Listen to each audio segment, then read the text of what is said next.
ఉషోదయం Telugu news ఛానల్కు స్వాగతం సుస్వాగతం.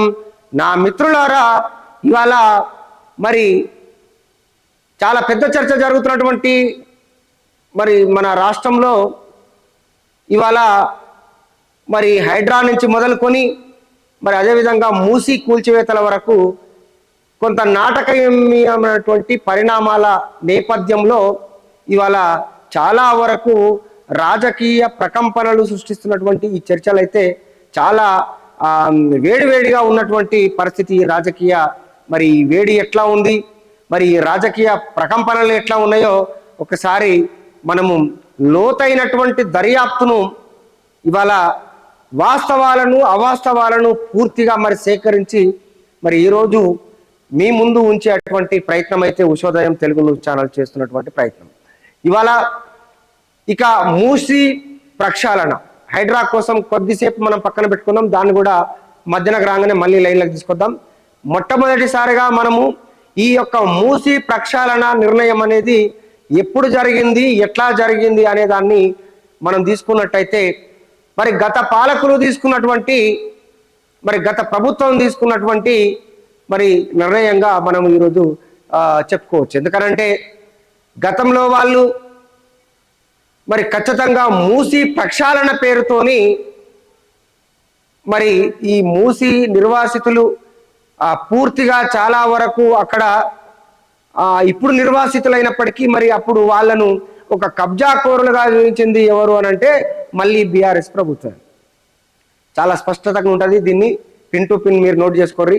ఎట్టి పరిస్థితుల్లో ఎక్కడ కూడా ఎలాంటి మరి ఎవరి రాజకీయాల వైపు అయితే మరి ఈ ఛానల్ పనిచేయదు కాబట్టి ఖచ్చితంగా నికాసయంగా నిజాయితీగా ఉండే ఛానల్ ఇది. ఖచ్చితంగా మీకు పూర్తి ఇన్ఫర్మేషన్ ఇవ్వడానికి మీ ముందుకు వచ్చాం. ఇవాళ మూసీ ప్రక్షాళన అనేది మరి పూర్తిగా తీసుకొచ్చినటువంటి ఈ మూసీ మీద కన్నేసింది మొట్టమొదటిసారిగా ఎవరంటే బీఆర్ఎస్ ప్రభుత్వం మాత్రమే. ఇది 100% నిజము. ఇది మీరు వాస్తవాలు ఎక్కడి నుంచైనా తెప్పించుకోవచ్చు. ఇక సరిహద్దులు గీసింది ఎవరు, సరిహద్దులు గీసింది ఎవరు అనంటే బీఆర్ఎస్ ప్రభుత్వమే. మరి బఫర్ జోన్గా ప్రకటించింది ఎవరు అంటే బీఆర్ఎస్ ప్రభుత్వమే. మరి విశ్వనగరాన్ని హైదరాబాదును విశ్వనగరంగా చేస్తామని చెప్పి దాన్ని చుట్టుముట్టు అనేకమైనటువంటి మరి ఎంక్వైరీలు చేసి దాని మీద సర్వేలు చేసి కలెక్టర్లకు ఆర్డర్ ఇచ్చింది ఎవరు అనంటే మరి బీఆర్ఎస్ ప్రభుత్వమే. ఇట్లా చెప్పుకుంటా పోతే చాలా ఉన్నాయి. కాబట్టి ఇక్కడ మనము ఇవాళ ఎందుకంటున్నా ఈ మాట ఇంత స్పష్టంగా బీఆర్ఎస్ ప్రభుత్వమే అని ఎందుకంటున్నానంటే ఇవాళ వాళ్ళ ప్రభుత్వం ఉన్నప్పుడు ఒక విధంగా మాట్లాడడం జరిగింది, మరి ఇప్పుడున్నటువంటి ప్రభుత్వము చేస్తున్నటువంటి విధానాలను మరి ఒక రకంగా మాట్లాడడం. అంటే ఇప్పుడు వీళ్ళు చేస్తున్నటువంటి పాపాలను కూడా జర బయట పెడదాం, కానీ జర లైన్లోకి తీసుకొద్దాం. ఫస్ట్ ఇది నేను ఏమంటున్నానంటే ఇవాళ స్పష్టంగా ఒక ఎజెండాతో ముందుకొచ్చి ఈ మూసీ పరివాహిక ప్రాంతాలను మరి అక్కడ నివాసం ఇస్తున్నటువంటి అనేక మంది పేద ప్రజలను తొలగించాలనే ఆలోచన మొట్టమొదటిసారిగా వచ్చింది ఎవరికనంటే బీఆర్ఎస్ ప్రభుత్వానికే వచ్చింది. ఇవాళ వాళ్ళు మాట్లాడుతున్నటువంటి మాట ఏంది అంటే ఇవాళ పేదల ఇళ్లను ఎట్లా కూడుస్తారు మీరు, పేదలకు అట్లా ఈ విధమైనటువంటి చర్యలకు పాల్పడడం ప్రభుత్వము వాస్తవంగా ఇది పేద ప్రజల పట్ల చేస్తున్నటువంటి ఒక కక్ష సాధింపు చర్య అని చెప్పి వాళ్ళ మీద కాంగ్రెస్ వాళ్ళ మీద దుమ్మెత్తిపోస్తున్నటువంటి మరి పరిస్థితి. ఇవాళ మనం ఒకటి స్పష్టంగా మాట్లాడుకున్నట్టయితే ఇవాళ మంత్రి శ్రీధర్ బాబు ఒక మాట మాట్లాడతాడు ఏమంటే మరి వీళ్ళు గతంలో ఇవన్నీ చేసింది వీళ్ళే, మళ్ళా ఇవాళొచ్చి ఇవాళ మూసీ పరివాహిక ప్రాంతాల్లో ఉన్నటువంటి ప్రజలు ఈ మూసీని ప్రక్షాళన చేయమని ఏమన్నా అడిగినరా అని మాట్లాడతాడు అని. ఇవాళ వాస్తవంగా మరి మూసీ ప్రక్షాళన చేయమని మరి గత ప్రభుత్వాన్ని అడగకుండా వాళ్ళు ఎంక్వైరీ అయితే చేయడం జరిగింది. ఇవాళ వాళ్ళ అవకాశం కోసము మరి అధికారంలోకి తిరిగి రావడం కోసం చేస్తున్నటువంటి ఇవాళ చేసే ప్రయత్నం ఒక భాగం అయితే మరి ఇవాళ మీరు చేస్తున్నది ఏంది శ్రీధర్ బాబు గారు? ఇవాళ మీరు చేస్తున్నది ప్రజలు నిజంగానే అడిగిర్రా? సరే ఆయన అవకాశం కోసము ఇవాళ ఆనాడు ఆ మాట మాట్లాడిరు, ఈనాడు ఈ మాట మాట్లాడిరు అని మాట్లాడుతున్నారు. సరే ప్రజలు అడిగిర్రా, ప్రజలు అడగకుండానే మీరు ఎట్లా చేస్తున్నారు అని చెప్పి మాట్లాడుతున్నటువంటి కేటీఆర్ గారు మీరు ఎట్లా మమ్మల్ని ప్రశ్నిస్తారు, మీరే కదా ఇదంతా చేసింది అని చెప్పేసి మాట్లాడుతున్నటువంటి శ్రీధర్ బాబు గారికి కూడా మరి ఆయనకు కూడా ఒక మనల్ని ప్రజల తరఫున అయితే ఒక ప్రశ్న అయితే వేయాలి. మరి మిమ్మల్ని ఏమైనా అడిగిరా సుందరీకరణ పేరు మీద మా ఇండ్లన్నీ కూలగొట్టి దీని మీద దీన్ని సుందరంగా చేయమని? అంటే కౌంటర్తో పాటు ఎన్కౌంటర్ కూడా ఉండాలి, లేకపోతే నడవదు. అట్లా ఖచ్చితంగా పిన్ టు పిన్ మాట్లాడుకోవాలి. అందుకే నేను క్లియర్గా మాట్లాడాలనుకున్నాను. ఇక మరొక మాట ఏంటంటే బీఆర్ఎస్ గత ప్రభుత్వం చేసినటువంటి అది ప్రక్షాళనే కావచ్చు, సుందరీకరణే కావచ్చు, అది ఏదైనప్పటికీ కూడా మొత్తం మీద మూసి పక్కన నివసించేటువంటి అనేక పేద కుటుంబాలను మాత్రం నిర్వాసితులను చేసేటువంటి గొప్ప ప్రయత్నం అయితే చేసిందని మన స్పష్టంగా మనకు తెలుస్తున్నటువంటి మాట. ఎందుకనంటే వీళ్ళు కాలుష్యం అవుతుందని చెప్పి,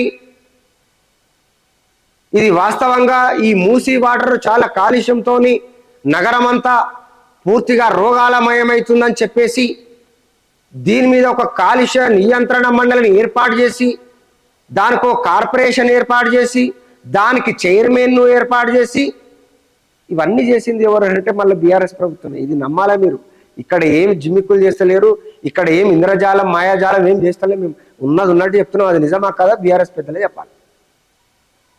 వాస్తవంగా మరి ఆ రోజు మీరు తీసుకున్నటువంటి నిర్ణయాన్ని మీరు సాక్షాత్తు అసెంబ్లీలో మాట్లాడినటువంటి మాటలు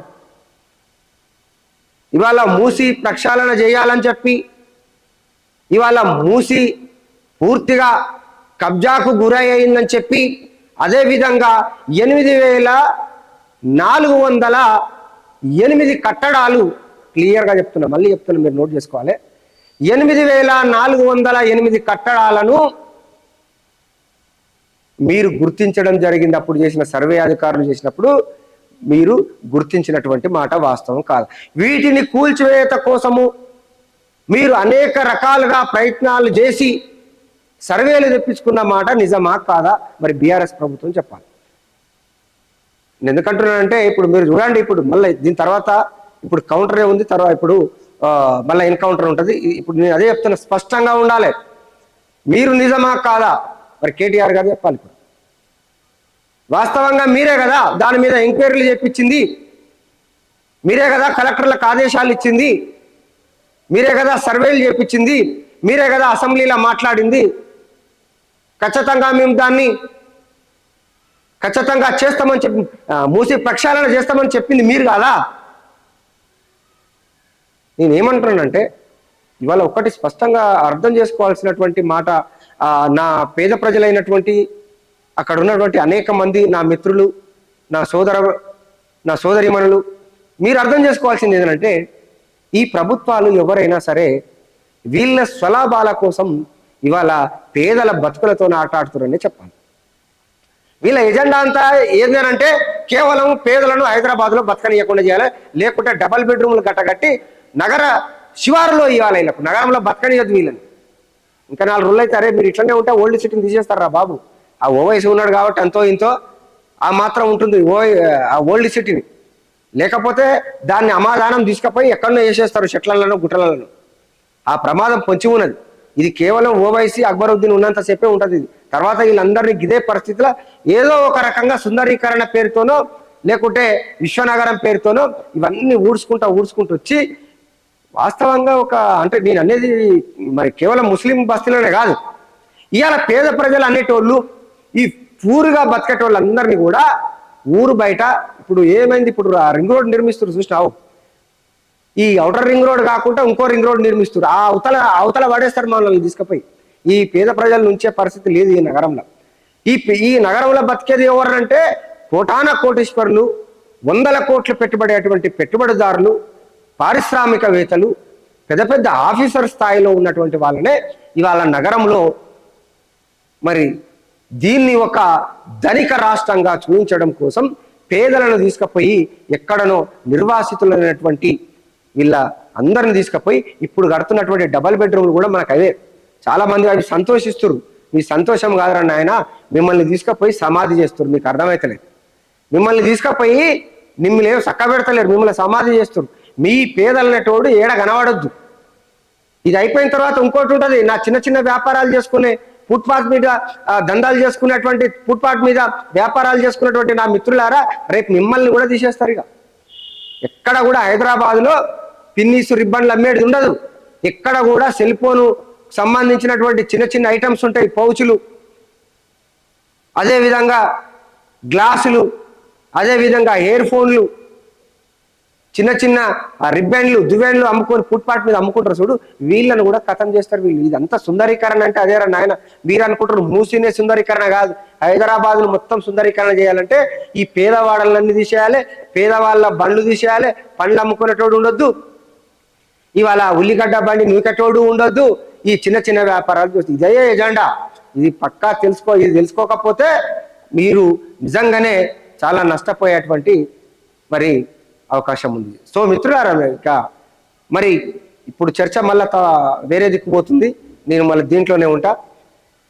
ఇప్పుడు జరుగుతున్నటువంటి మరి ఇంత జరుగుతున్నా కానీ ఆయన ఇంకో మాట కూడా ఏమంటాడంటే, మిత్రమా మీరు ఎప్పుడైనా సరే ఒక సోదర భావంతో మెలిగేటువంటి కేటీఆర్ గారు ఇవాళ మమ్మల్ని ఇన్ని విమర్శలు చేస్తున్నారు కదా, మా మీద ఇంత దుమ్మెత్తిపోస్తున్నారు కదా, ఇవాళ మీ అవకాశవాద రాజకీయాల కోసం ఇవాళ మీరు ఆయన కూల్చుతున్నటువంటి వాళ్ళు హరీష్ రావయ్య కానీ ఇవాళ కేటీఆర్ గారే కానీ వాళ్ళ ఎమ్మటి మొత్తం పోయి ఎక్కడ పడితే అక్కడ మరి ఆ సందులల్లా గల్లీలల్లా ఎక్కడైతే మరి బఫర్ జోన్లుగా ఉన్నటువంటి మరి ఎక్కడైతే మూసి పరివాహిక ప్రాంతాల్లో ప్రజలకు వెళ్ళి వాళ్ళకు ధైర్యం ఇస్తుర్రో ఇవాళ దీన్ని ఒక కొత్త రాజకీయంగా మరి ఇవాళ తెరకు మీద తీసుకొస్తున్నటువంటి మాట.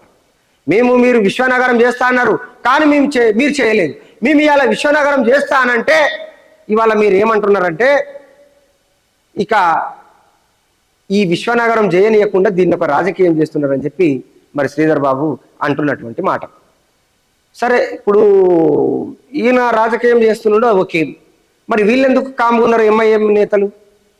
ఈ ఎంఐఎం నేతలు దాదాపుగా మరి ఓల్డ్ సిటీలో ఆ తలాబ్ కట్ట నుంచి మొదలుకుంటే ఆ లంగర్ హౌస్ వీళ్ళంతా ముస్లిమ్స్ ఏరియాలు చాలా ఉన్నాయి. ఓల్డ్ మలక్పేట కూడా దాదాపు ముస్లిమ్సే ఉన్నారు వాళ్ళంతా. మరి వీళ్ళన్ని కూల్చివేతలు, వీళ్ళది కంచుకోట కదా ఎంఐఎం. మరి వీళ్ళెందుకు కామ్గా ఉన్నారనేది ఇది ఒక పెద్ద చర్చగా ఉంటుంది. ఎందుకంటే ఏ చిన్న సమస్య వచ్చినా కానీ కూడా, ఏ చిన్న విషయం జరిగినా కానీ కూడా వెంటనే స్పందించేటువంటి ఓవైసీ గారు మరి ఆ ఇద్దరు అన్నదమ్ములు ఎక్కడ పోయారో మరి అర్థం కాని పరిస్థితి. ఇప్పుడు దీని మీద ఒక చర్చ అయితే గుసగుసలు ఏమనిపిస్తున్నాయి అంటే, ఈయన కూడా గట్టిగా మాట్లాడితే ఈ హైదరాబాద్లో వచ్చి ఆయన ఫాతిమా కాలేజీ నెడకు కూలగొడతారని భయానికి వీళ్ళిద్దరు బయటకు వస్తలేరని ఒక టాక్ అయితే నడుస్తుంది. మరి దీనిలో నిజమెంతో అబద్ధమెంతో తెలియదు కానీ ఇదైతే ఒక పుకార్ అయితే నడుస్తుంది. సో మిత్రులారా, ఈ విధమైనటువంటి ఇవాళ అవకాశవాద రాజకీయాలు అయితే మన తెలంగాణ రాష్ట్రంలో జరుగుతున్నాయనే చెప్పాలి. మరి వాస్తవంగా ఆయన అన్న దాంట్లో తప్పేమీ లేదు. కేటీఆర్ గారిని ప్రశ్నించినటువంటి మాట అంటే, మీరు అధికారంలో ఉన్నప్పుడు ఒక మాట మాట్లాడతారు, ఇవాళ మేము అధికారంలో ఉంటే ఒక రకంగా మాట్లాడతారా అంటే దాన్ని ఎప్పటికప్పుడు మీ మాటలు మారుతాయా? నిజానికి చెప్పాలంటే ఇవాళ కాళేశ్వరం కాడి నుంచి మొదలుకుంటే మరి మల్లన్న సాగరు ఈ నిర్వాసితులకంతా మీరు ఏమి పెద్ద గొప్పగా మీరు చేసింది ఏముంది చెప్పు అనేది మాట్లాడడం జరిగింది. వాస్తవంగా కాళేశ్వరం అయినా సరే మరి మల్లన్న సాగర్లో కనీసం కనికరం లేకుండా మీరు కూడా కూల్చేసారు కదా కేటీఆర్ గారు. వాస్తవాలంటే ఇట్లనే ఉంటాయి. వాస్తవంగా ఆ రోజు కాళేశ్వరం అయినా ఏంది, మరి మల్లన్న సాగర్ అన్న అయితేనేమి పూర్తిగా మరి ఆ పరిసర ప్రాంతాల్లో ఉన్నటువంటి గ్రామాల ప్రజలను లాఠీ చార్జ్ చేసి, ఎంత దారుణం అంటే విపరీతమైన పోలీసులను దించి లాఠీ చార్జ్ చేయించి వాళ్ళను కొట్టి కేసులు పెట్టి వాళ్ళని ఎన్ని ఇబ్బందులకు గురి చేసింది మరి అప్పటి బీఆర్ఎస్ ప్రభుత్వం. నేను ఎందుకు మాట్లాడుతున్నంటే, మనం ఏదైనా కానీ ఒకరి మీద నిందలు వేయద్దు, మనం వాస్తవాలనే మాట్లాడుకోవాలి. మల్లన్న సాగర్లో ఆందోళన చేస్తున్నటువంటి కార్యక్రమాలు ఎన్ని జరిగినప్పటికీ కూడా వాళ్ళ మీద ఎంతమంది కేసుల పాలయ్యారు, ఎన్ని రోజులు దీక్షలు చేసిర్రు ఆ స్థానికులు. మరి వాళ్ళ మీద ఎట్లాంటి లాఠీ చార్జ్ చేసినావో ఒకసారి చరిత్రలకు వెళ్తే మరి కేటీఆర్ గారు ఇవాళ మీరు గొప్పగా మాట్లాడుతారు కదా, దీనికి మీరు సమాధానం చెప్తారా అని ఇవాళ మనం అడగాల్సినటువంటి పరిస్థితి. సో ఏది ఏమైనా కానీ కూడా మరి అధికారం ఉన్నప్పుడు ఒక మాట, అధికారం లేనప్పుడు ఒక మాట. అదేవిధంగా వీళ్ళు కూడా మరి అధికారం వచ్చినాక ఒక తీరు మాట్లాడడం, అధికారం లేనప్పుడు ఒక తీరు మాట్లాడడం, ఇవన్నీ కూడా మరి ప్రజలు గమనిస్తున్నటువంటి విషయం.